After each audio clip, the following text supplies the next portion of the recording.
காத்து கொஞ்சம் பலமடைஞ்சா கட்டு மரமாடும் ஐயா. ஏழை எங்க குடிசையெல்லாம் வெட்ட வெளியாகும் ஐயா. செந்தூரில் இருக்க என்ன குறை நேரும் ஐயா.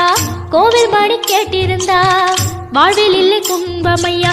மலையில் வந்து விழுந்திடணும் மீனு, விலை போனா பசிக்கு அது சோறு.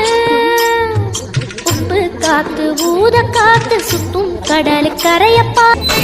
மருதமர சத்தியமாவோ ஆறுபடையோ சண்முகா, ஆறுபடையோ சண்முகா, எங்கள் நெஞ்சுக்குள்ளதா சண்முகா. தங்கரதம் ஏறி வந்து நீ எட்டி பாறையா சண்முகா.